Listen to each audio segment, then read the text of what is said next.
The morning sun cast a soft golden glow over Asheville, North Carolina, painting the quiet streets and lush hills in hues of amber and green. In the backyard of a large Victorian-style house on the edge of town, Laura Whitman sat beneath a wooden pergola with a cup of coffee in hand. It was Saturday, one of the rare mornings she allowed herself to stop, breathe, and exist without urgency. The gentle breeze carried the scent of magnolia blossoms, and for a fleeting moment it felt like peace. Yet, even in the calm, her mind refused to rest. Laura was 42 and the CEO of Whitman and Company, the company her father had built from the ground up. Since his passing 5 years ago, she had carried the weight of that legacy alone. She had taken a modest regional business and turned it into a national player, signing contracts that tripled their revenue and brought them to the brink of international expansion. And now, a deal worth tens of millions, one that could change everything, was only days away. She sipped her coffee slowly, trying to push away the familiar tension tightening her chest. "Morning," a voice called from behind her. Thomas stepped onto the patio, holding 2 steaming mugs. "You're up early for a Saturday." "Big week ahead," Laura replied with a tired smile as she accepted the cup. "I need to clear my head before the meetings start." "You'll nail it," he said, kissing her hand before sitting beside her.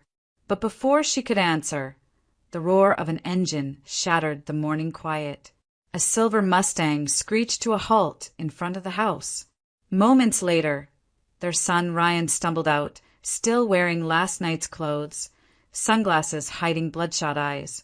Loud music thumped from the car as he sauntered toward them.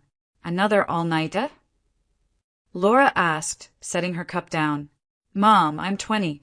I don't have to check in every hour," he said, planting a quick kiss on her head as if that excused everything. "Anyway, I need some cash. Can you transfer it today?" Her jaw tightened. "Have you even been to class this week? Or are parties your new full-time job?" "Ugh, here we go again," Ryan groaned. "I have an art show coming up. It's important. I just need some funds." Laura sighed. "Fine. I'll send it later." She rose and walked back inside, the weight of disappointment heavy on her shoulders. In the shower, as warm water cascaded down her back, her thoughts drifted to the cracks in her life she had tried so hard to ignore. Thomas had been out of work for years, spending endless days in his garage-turned studio, painting canvases that never sold. And Ryan, bright, full of potential, seemed determined to waste every opportunity he had. Laura had bailed him out of trouble more times than she could count, even pulling strings to keep his reckless behavior off his record.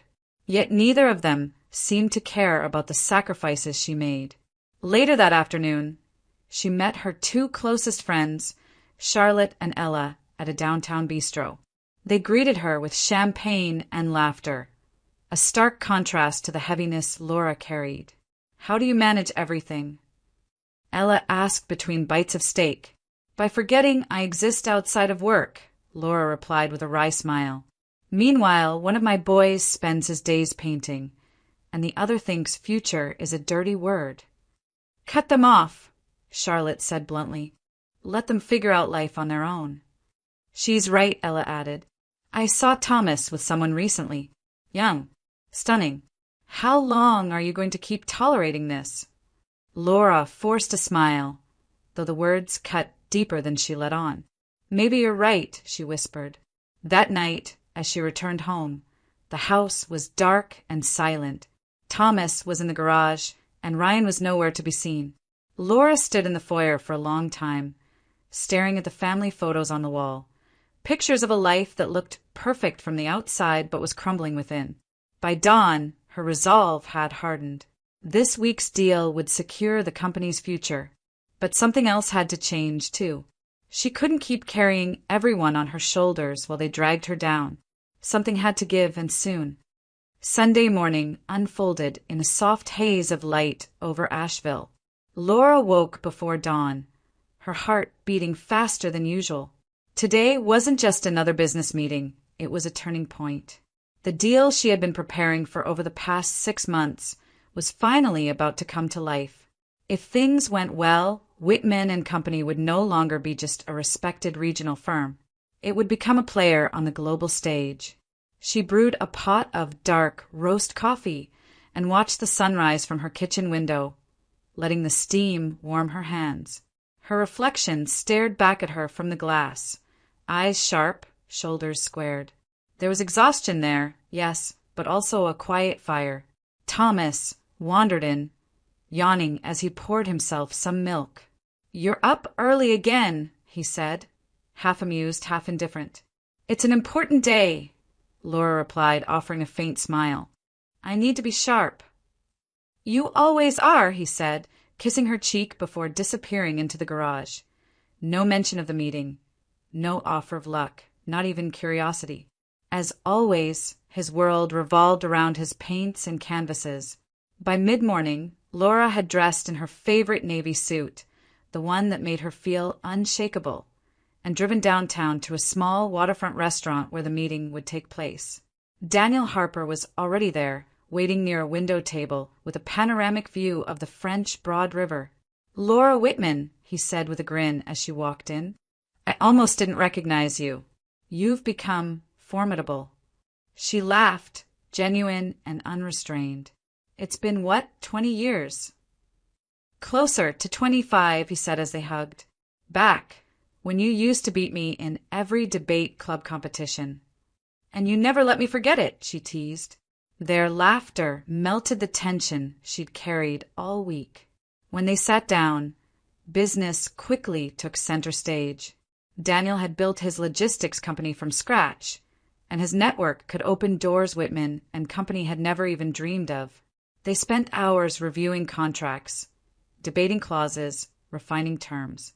They pushed and pulled, like two seasoned professionals who respected each other's sharpness. Finally, Daniel set his pen down and signed. "To new beginnings," he said, extending his hand. "To the future," Laura replied, shaking it firmly. Relief flooded her chest.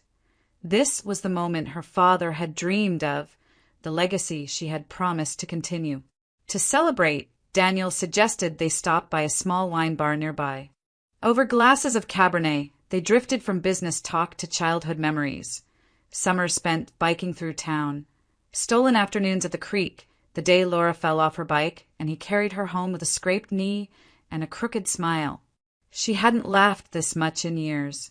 "You always had this fire in you," Daniel said, watching her with a warmth that made her heart ache. "I'm glad the world gets to see it." She stared into her glass. "Some days, I feel like I've lost pieces of myself along the way. Then maybe it's time you started finding them again." Those words lingered as Laura drove home that evening, the city bathed in twilight. But the warmth from the afternoon dissolved the moment she stepped through the door. The house was quiet, too quiet. She walked upstairs and paused at the threshold of Thomas's studio. The memory struck like a physical blow, the first time she had opened that door and found him with another woman. Their laughter, their whispered words, the casual betrayal of decades of marriage, it had been seared into her bones. And it wasn't just once. Even after confronting him, even after giving him chances, the betrayals had continued. Each time, she had swallowed her anger for the sake of their family. Each time, she had told herself it was a mistake, that he would change. But he never had. Laura closed the door and pressed her back against the wall, her chest rising and falling in shallow breaths. She was tired of carrying a husband who refused to grow up and a son who treated her like an ATM. She had built an empire from the ground up while they squandered everything she gave them. And for what? That night, she stood at her desk long after midnight, looking over the household accounts. Tens of thousands spent on Ryan's parties, cars, and projects. A steady stream of money funneled into Thomas's failed art. Her jaw tightened as she opened a new spreadsheet and began making changes, canceling automatic transfers, freezing non-essential accounts. If they were ever going to grow up, they needed to feel the weight of responsibility. And if she was ever going to breathe again, she needed to stop carrying them. The pen hovered above the final entry before she pressed down firmly, signing her name. It was the first real decision she had made for herself in years. Something had shifted inside her. Laura Whitman, the woman who had built everything for everyone else, was finally ready to reclaim her life. The fallout came faster than Laura expected. It started with Thomas storming into her office 2 days after she'd made the changes, waving a printout of the updated financial statements like a battle flag. "What the hell is this?" he demanded, slamming the papers on her desk. Laura didn't look up from her laptop. "It's called a budget. Something this family hasn't had in a long time." "You cut off funding for my studio," he snapped. "How am I supposed to finish my series?" She raised her eyes to meet his, her voice calm but firm. "Thomas, it's been years. You haven't sold a single piece. We're pouring money into something that brings nothing back. We need to prioritize." "I am working," he insisted, his voice rising. "Just because I'm not in some corporate boardroom doesn't mean my work is worthless." "I never said it was worthless," Laura replied evenly. "But it's not sustainable. The company is growing, and that growth requires investment. I can't keep funding hobbies while I'm fighting to secure our future." "Hobbies?" He laughed bitterly. "That's what you think of my art." Laura stood, exhausted already by the argument. "I think we both need to face reality. Things have to change." Thomas shook his head and stormed out, muttering under his breath about being unappreciated. The door slammed so hard the picture frames on the wall rattled. That afternoon, Ryan showed up at her office unannounced, his expression thunderous. "Are you serious right now?" he demanded before she could even greet him. "You cut my allowance." Laura sighed and gestured for him to sit. "Ryan, you're 20 years old. It's time to start thinking about your future, classes, a part-time job, anything." "Oh my God, here we go again," he groaned, pacing the floor. "You just want to control everything I do." "No," she said softly. "I want you to care about something, to take responsibility for your life." "I am responsible," he shouted, his face red with anger. "Just because I don't want your boring corporate life doesn't mean I'm a failure." "I never said you were," Laura replied, though her voice trembled now. "But parties and cars aren't a future, Ryan. They're distractions." "This is ridiculous," he spat. "You don't trust me. You don't trust anyone." He spun on his heel and stormed out, the door slamming behind him. Laura stood frozen for a long moment, her heart hammering. She had known they wouldn't take it well, but the fury in his eyes, the complete lack of understanding, still pierced her. That evening, the three of them sat around the dinner table in near silence.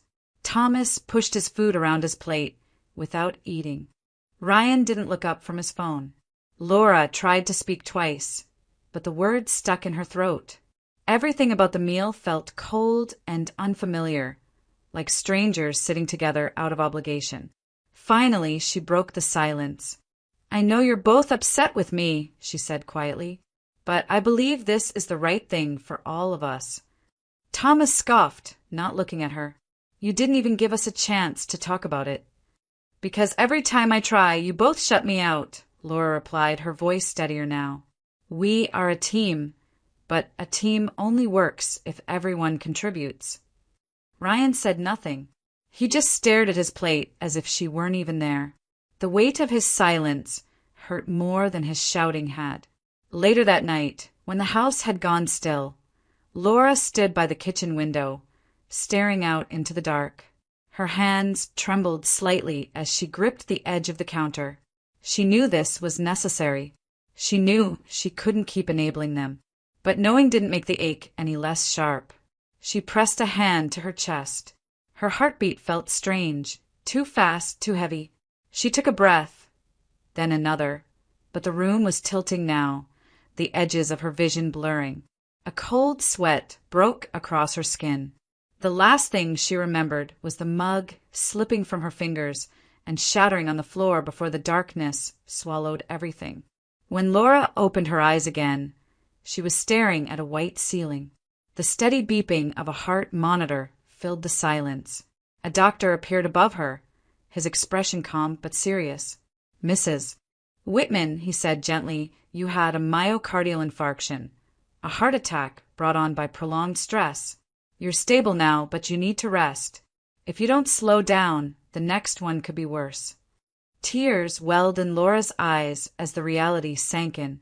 She had spent so long holding everything together, the company, the marriage, the family, that it had nearly broken her. And if nothing changed, it would break her. For the first time in years, lying in that hospital bed, Laura admitted a truth she had avoided for too long. The life she had built was killing her. And if she wanted to survive, everything, had to change. The days in the hospital blurred into one another. A quiet hum of monitors, the rhythmic hiss of the oxygen machine, the muted footsteps of nurses gliding past her door. Laura lay awake most nights, staring at the ceiling, her mind racing. The doctor's warning echoed over and over. If you don't slow down, the next one could be worse. But slowing down had never been an option. Not when so many people depended on her. Not when the people closest to her treated her like an afterthought. It was on the third night, as the sky outside her window faded into indigo, that a dangerous thought took shape. If she wanted the truth, if she truly wanted to see who Thomas and Ryan were beneath the surface, she needed to create a situation where they would reveal themselves without knowing she was watching. The next morning, when Dr. Evans came in for his rounds, Laura asked him to sit. "Doctor," she began quietly, "I need a favor. A strange one." He raised an eyebrow. "Go on." "I don't want my husband or son to know the real reason I'm here. Don't tell them it was a heart attack. Tell them," she took a deep breath, "tell them it's stage 4 cancer, that I don't have long." Dr. Evans hesitated. "Mrs. Whitman, that's—" "Please," she interrupted. "I need to know the truth.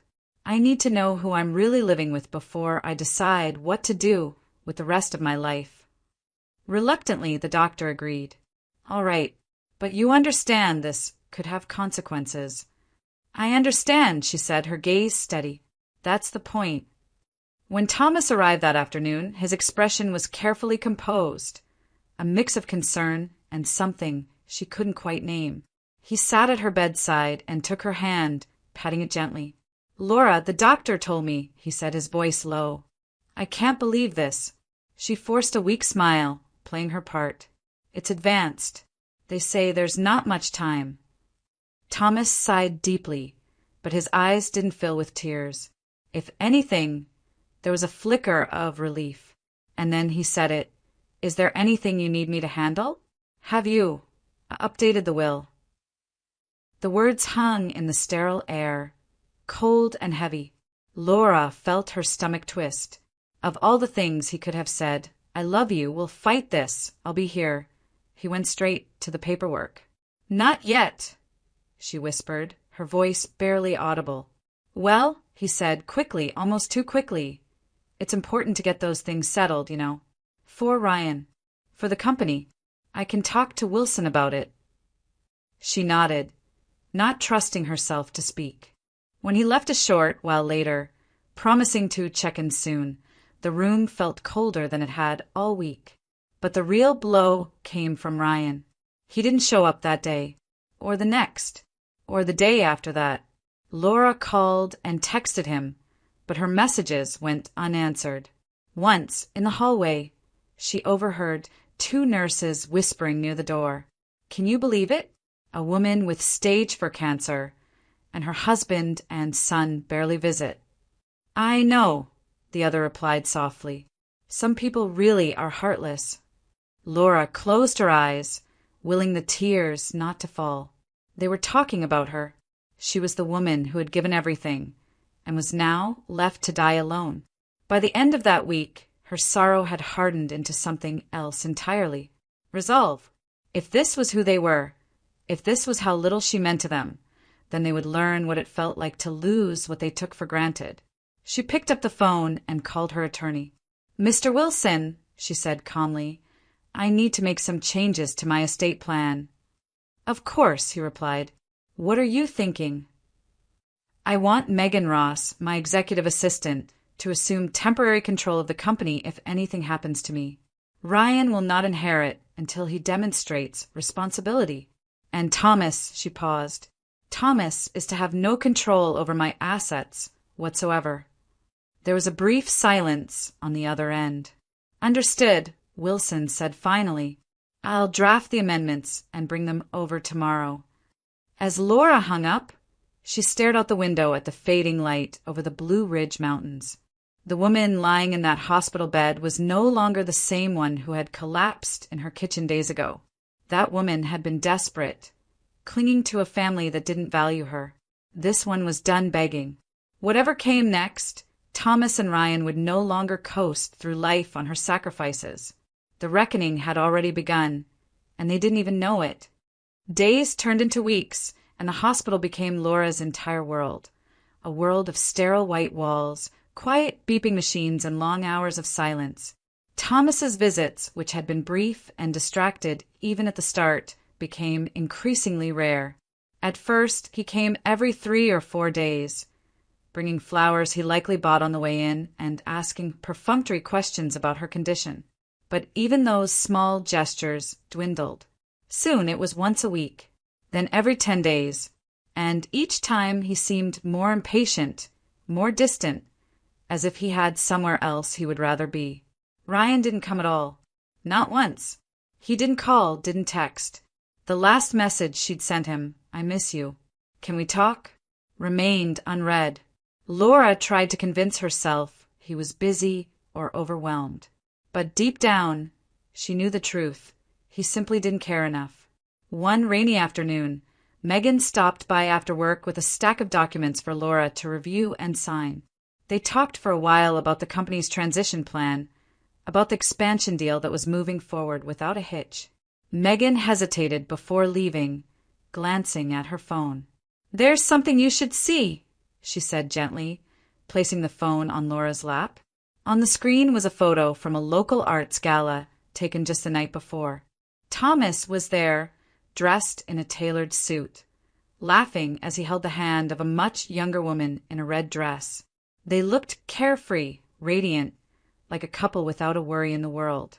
Laura stared at the image, the breath catching in her throat. It wasn't just betrayal. It was confirmation of everything she had feared. She had built her life around 2 people who, when faced with her suffering, simply walked away.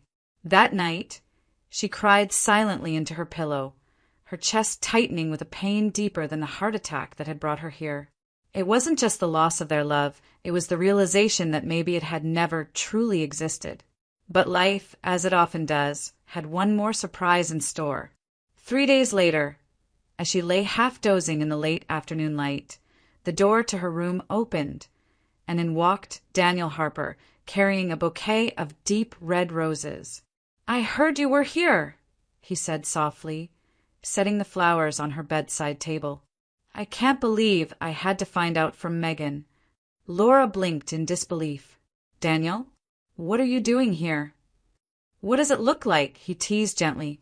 I came to see you, and I'm not leaving until I know you're going to be okay. He pulled up a chair and sat beside her, and for the first time in weeks, Laura felt the room fill with warmth. Daniel didn't fill the silence with meaningless words. He simply was there, asking how she felt, what she needed, telling her about the world outside the hospital walls. He even spoke to Dr. Evans, asking questions Laura had been too tired or too afraid to ask herself. Your heart needs surgery, Daniel said after the doctor left. It's risky, but it could give you your life back. Laura looked away. I don't know if I have the strength for that. Then let me lend you mine, he said, leaning forward. We'll face it together, Laura. Whatever comes, I'm here. The words cracked something open inside her, a place that had long been sealed shut. No one had spoken to her like that in years. Not Thomas. Not Ryan. No one. As the afternoon sun dipped low, Daniel reached for her hand, his voice barely above a whisper. I should tell you something. I never married. Not once. Because I never stopped thinking about you. and I couldn't give my heart to anyone else. The tears she had fought back for so long spilled freely now. It wasn't just his words. It was the way he looked at her, not with pity or obligation, but with quiet, unwavering affection. For the first time in a very long time, Laura didn't feel invisible. She didn't feel like a burden or an afterthought. She felt seen. And in that sterile hospital room, surrounded by machines and shadows of betrayal, something small but powerful stirred in her chest, a flicker of hope.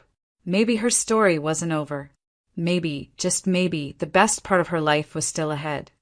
The morning of the surgery arrived with a soft drizzle clinging to the windows of Mission Hospital. Laura stared at the ceiling of the pre-op room, her pulse quickening with every tick of the clock. No matter how many boardroom deals she had negotiated or crises she had weathered, nothing compared to the fear that gripped her now. This was her heart, fragile, failing, and the surgeon's hands would decide if she would walk out of this building alive. Daniel was there, of course. He had been there every day since he first walked through her door with roses. That morning, he held her hand, his thumb tracing small circles on her skin. "You're going to be fine," he said quietly. "And when you wake up, I'll be right here." Her voice shook. "What if something goes wrong?" "Then I'll still be right here," he answered, with a certainty that steadied her. They wheeled her into the operating room shortly after sunrise. The sterile lights above blurred into a white haze as the anesthesia crept through her veins. Her last memory before sleep was Daniel's face above her, smiling softly, and the warmth of his hand lingering in hers. The surgery lasted 5 hours. Outside the double doors of the operating suite, Daniel paced the hallway, coffee forgotten in his hand, eyes fixed on the red in progress light. Nurses came and went. Hours crawled by. When the surgeon finally emerged, removing his gloves with a satisfied sigh, Daniel felt his knees nearly give out. "She's stable," the doctor said. "The operation went as well as we hoped. She's going to need time, but she's going to be okay." Daniel didn't realize he'd been holding his breath until it escaped in a rush. When Laura opened her eyes hours later, groggy and disoriented, the first thing she saw was Daniel sitting beside her bed, his head resting against the rail as he dozed in a chair. A single rose lay on the table, next to a stack of books and a paper cup of cold coffee. As if sensing her gaze, he stirred and sat up, his face lighting up with relief. "Hey," he whispered, leaning closer. "Welcome back." Laura's lips trembled into a faint smile. "You're still here." "I told you I would be." The days that followed were slow but steady. Daniel visited every morning, often before sunrise, bringing fresh flowers from the market or pastries from her favorite bakery. He read aloud from the novels they had loved in college, filling the sterile room with laughter and warmth. On difficult days when the pain felt unbearable or her body seemed too weak to recover, he simply held her hand and reminded her of all the reasons she had to keep fighting. Weeks later, when Laura was strong enough to walk without assistance, Daniel appeared one morning with a small envelope in his hand. "What's this?" she asked, still in her robe. "An idea," he said, grinning. "Come away with me, just for a little while, somewhere by the ocean. Fresh air, no responsibilities, no pressure, just you and me." At first, she hesitated. It felt reckless, indulgent even. But then she remembered the woman who had collapsed in her kitchen, suffocating under the weight of everyone else's needs. That woman was gone. The one who remained deserved to breathe. 2 weeks later, they arrived in Charleston, South Carolina, a coastal town where the sea met the sky in endless blue and the salt wind carried whispers of second chances. They rented a small cottage near the water, its porch overlooking a stretch of pale sand. Each morning, they walked barefoot along the shoreline, collecting shells like they had as teenagers. In the evenings, they sat on the porch with glasses of wine, talking until the stars emerged. They spoke of everything: their childhood dreams, the paths they'd taken, the regrets they carried. Daniel confessed how often he'd thought of her over the years, How many times he had wondered, what if? Laura shared how deeply she had buried herself in duty, how much of her own life she had given away without noticing.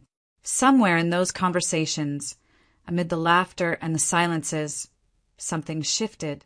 The grief she had carried for so long began to loosen its hold.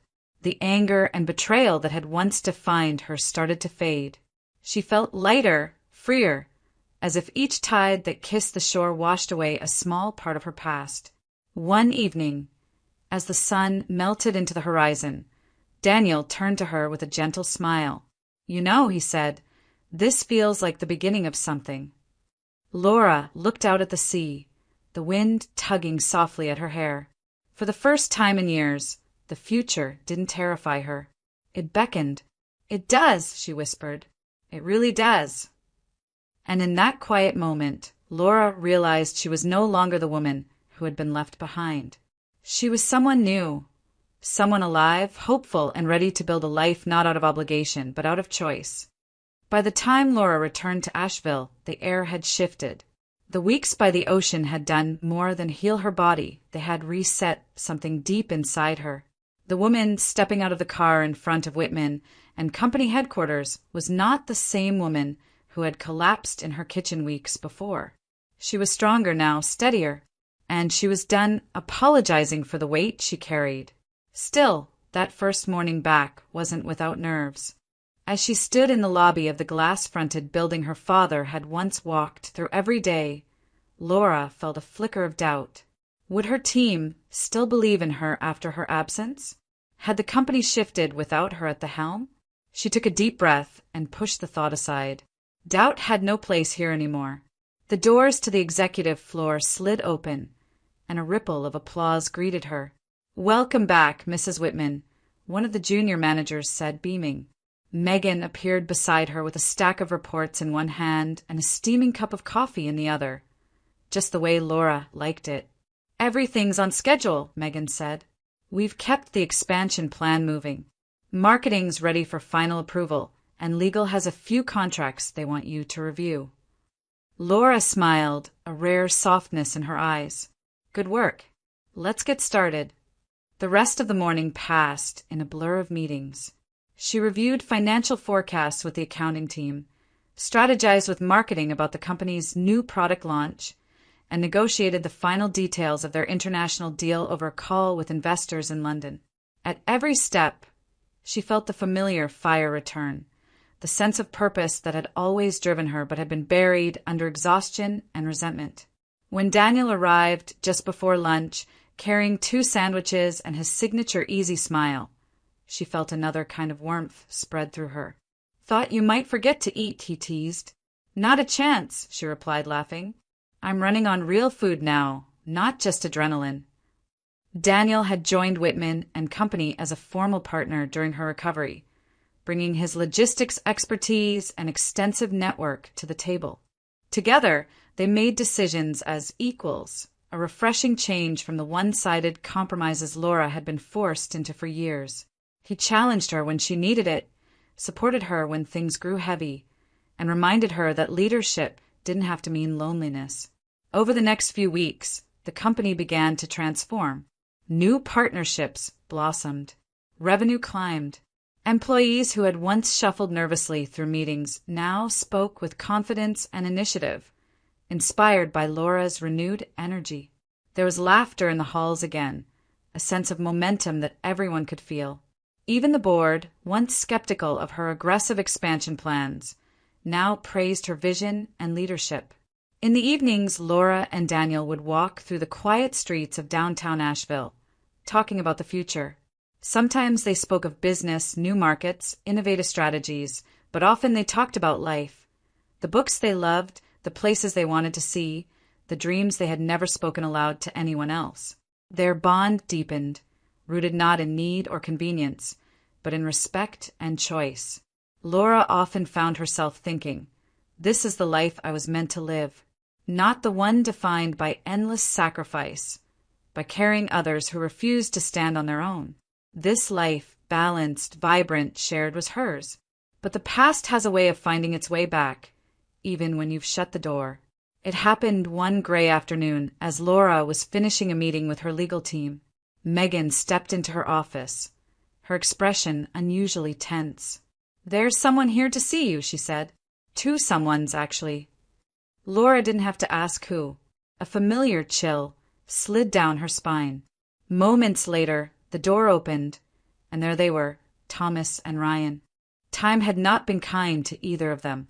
Thomas looked older than she remembered, heavier, his once carefree expression hardened by bitterness. Ryan's swagger was gone, replaced by something quieter, more calculating. "Laura," Thomas began, his voice measured, "we need to talk." "About what?" she asked, keeping her tone neutral. "About the future," he said. "About the estate. About what happens when you're gone." Ryan shifted uneasily beside him, avoiding her gaze. "We just want to understand what we're entitled to," he mumbled. Laura leaned back in her chair, her hands folded calmly on the desk. For a long moment, she said nothing, simply studying the two people who had once been her entire world. They hadn't come for reconciliation. They hadn't come because they missed her. They had come for money. The ache in her chest was familiar, but it no longer consumed her. Instead, she felt a strange, quiet power settle over her. They believed she was still the same woman they had abandoned, fragile, desperate, waiting for their approval. They had no idea how much she had changed.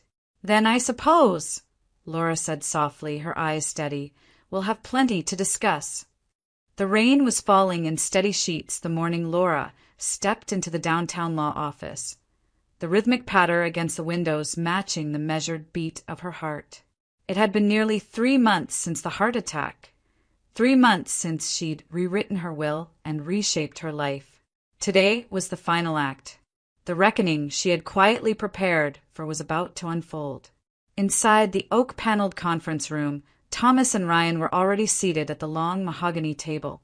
They hadn't seen her since that tense meeting weeks ago, and they clearly weren't expecting her today. They sat side by side, whispering excitedly, their tones light, almost giddy. "Once the estate is settled, I'll take the lake house," Thomas was saying. "You can have the townhouse in Charlotte. We'll figure out the company shares after." Ryan smirked. "I'll take controlling interest. I've got some investment ideas. Maybe I'll finally do something with Whitman and Company. Worth more than Mom ever did." Their laughter grated, but Laura didn't flinch. She stood just outside the doorway for a heartbeat longer, gathering herself. This wasn't about anger anymore. This was about truth. Mr. Wilson, her attorney, cleared his throat as he entered behind her. "Gentlemen, thank you for coming. Before we proceed, there's someone else who needs to be present." The door opened fully and Laura stepped inside. The reaction was immediate. Thomas froze mid-sentence, his face draining of color. Ryan's jaw fell open. Mom," he stammered, half rising from his chair. You're supposed to be dead." Laura finished for him, her tone calm, almost casual. "I know. That's what you were counting on, wasn't it?" Thomas recovered first, though the tremor in his voice betrayed him. The doctor said what I asked him to say," Laura interrupted. "I never had cancer. I had a heart attack, and I needed to know who I could trust." She looked from father to son, her gaze steady and cold. "Now I do." Silence blanketed the room. Ryan sank slowly back into his chair, his face a mask of shock. "You lied to us," he whispered. "I tested you," Laura corrected, "and you failed." Thomas shot to his feet, anger breaking through his disbelief. "How dare you play games like this? Do you have any idea what that put us through?" Laura arched an eyebrow. "You mean the burden of not visiting, of not calling, of asking about the will while I was supposedly dying?" Her voice sharpened. "Do you know what you put me through? Years of sacrifice while you painted in that garage, pretending to be an artist. Years of watching Ryan throw away every opportunity because he knew I'd always clean up the mess. And when you thought I was dying, you both disappeared." Ryan slammed his palm on the table. "We're family," he shouted. "You don't just cut family off." "Family," Laura repeated, her tone icy. "Family doesn't abandon you when you're fighting for your life. Family doesn't ask about inheritance before asking how you're feeling. Family doesn't treat your death like a payday." Her words hit their mark. Ryan's face twisted with anger and shame. Thomas opened his mouth, but nothing came out. The silence stretched until it was unbearable. Laura reached into her leather folder and pulled out a stack of documents. She placed them neatly on the table and slid them toward Thomas. "These are notices of eviction. You have 30 days to vacate the lake house. It was purchased in my name and remains legally mine." She turned to Ryan. "The vehicles you use are registered under the company. Return them by the end of the week." Thomas's face turned crimson. "You can't do this."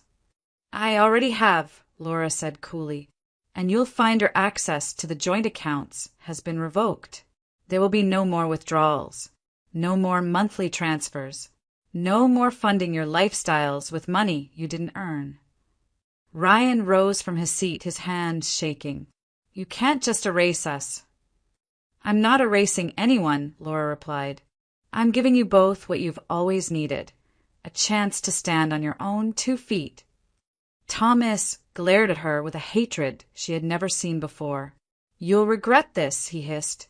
"Maybe," she said softly, "but I regret every day I allowed myself to be treated like a wallet instead of a wife, like a bank instead of a mother. Those regrets end today."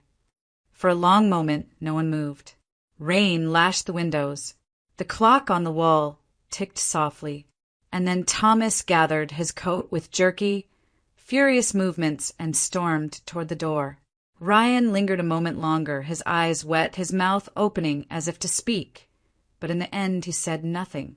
He followed his father out, the door slamming shut behind them. Laura stood alone in the conference room, her heartbeat steady. It was over. The confrontation she had dreaded for so long had finally happened, and though her chest ached, though the emptiness they left behind still stung, she felt something else too, something fierce and liberating. Power. For the first time in decades, Laura Whitman wasn't bending to someone else's will. She wasn't cleaning up their messes or financing their mistakes. She was standing on her own. And that, she realized as she watched the rain streak the glass, was worth every ounce of pain it took to get here. The heavy door of the law office closed behind Thomas and Ryan with a dull thud, their footsteps echoing down the corridor until the sound disappeared completely. Laura remained standing by the window for a long while after they were gone, watching the rain ease into a soft drizzle.